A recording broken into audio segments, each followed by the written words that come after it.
Hi friends, welcome to my channel అండి NS blogs. ఈరోజు అయితే నేను టమాటో కర్రీ చేయాలనుకుంటున్నానండి.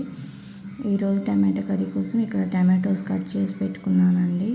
కొంచెం కరివేపాకు, కొంచెం ఎల్లిపాయలు మొత్తం పొట్టు తీసేసి పెట్టుకున్నానండి.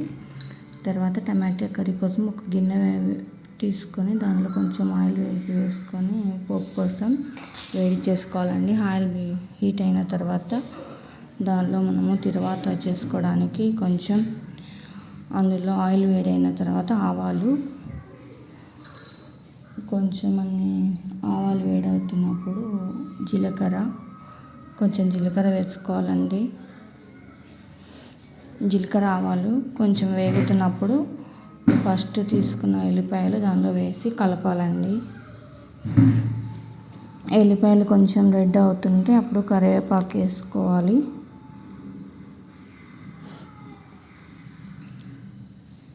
అల్లం వెల్లుల్లి పేస్ట్ ఉంటే కూడా వేసుకోవచ్చు అండి. నా దగ్గర అయితే వేయలేదు. తర్వాత టమాటాలు వేసుకొని బాగా కలపాలి. టమాటాలు మంచిగా కలుపుకోవాలండి.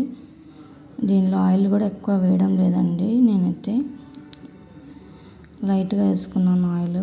కొంచెం పసుపు వేసుకోవాలి అండి. పసుపు వేసి బాగా కలుపుకొని టమాటోలో వాటర్ ఉంటాయి కాబట్టి కొంచెం సేపు వాటర్ వేసి ఉప్పు వేసుకుంటున్నా. సాల్ట్ తగినంత వేసుకోవాలండి. ఎక్కువ తినేవారు ఎక్కువ కాకుండా చూసుకొని వేసుకోవాలి. తర్వాత మూత పెట్టుకొని కొంచెం సేపు ఉడకనివ్వాలండి. తర్వాత కొంచెం సేపు ఒక 5 minutes ఉడికిన తర్వాత అందులో కొంచెం మనకు నీరు ఉంటుంది. మనకు ఇష్టం ఉంటే కొంచెం వాటర్ వేసుకోవచ్చు అండి. నేనైతే కొంచెం వాటర్ వేసాను. అందులో తర్వాత కారం వేసుకోవాలండి. తగినంత కారం వేసుకోవాలి.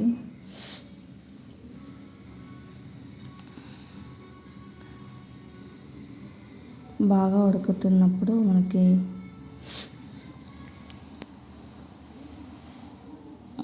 కారం వేసుకుంటున్నానండి. నేనైతే 1.5 స్పూన్ వేసాను. 1 స్పూన్ వేసి మళ్ళీ 1/2 స్పూన్ వేసానండి. మీరు తగ్గట్టు వేసుకోండి. కారం ఎక్కువ తినేటట్టు ఉంటే ఎక్కువ వేసుకోండి, లేదంటే కొంచెం తగ్గించేసుకోండి. నేను చేసిన కర్రీకి సరిపోయినట్టు వేసానండి. కారం ఉప్పు మీరు తగినంత చూసుకొని వేసుకోవాలి. మళ్ళీ కారం వేసినాక కొంచెం సేపు మూత పెట్టి ఉడికియాలండి. తర్వాత బాగుంటుంది. కర్రీ మొత్తం మెత్తగా అవుతుంది. బాగుంటుందండి టేస్ట్. ఇలా చేసుకుంటే కొత్తిమీర ఉంటే వేసుకోవచ్చు అండి. నాతో లేదు. అన్నంలో కలుపుకొని వేడివేడి అన్నంలో నెయ్యి వేసుకొని ఇలా ఎల్లిపాయలు అన్నంగా టమాటో కర్రీతో తింటే చాలా బాగుంటుందండి టేస్ట్. మా పిల్లలకైతే చాలా ఇష్టం అండి. ఇలా టమాటో కర్రీ చేస్తే చాలా బాగుంటుంది. చపాతీలోకి కూడా చాలా సూపర్గా ఉంటుందండి. చపాతీకి టమాటో కర్రీకి చాలా బాగుంటుంది. అన్నంకి కూడా బాగుంటుందండి. మీకు నచ్చితే ఇలా ట్రై చేయండి. టమాటోతో సింపుల్గా ఏమీ లేకున్నా కూడా టమాటో కర్రీ సూపర్గా ఉంటుందండి. థ్యాంక్ యూ అండి వాచింగ్. లైక్ చేయండి, కామెంట్ చేయండి, సపోర్ట్ చేయండి. Welcome to my life.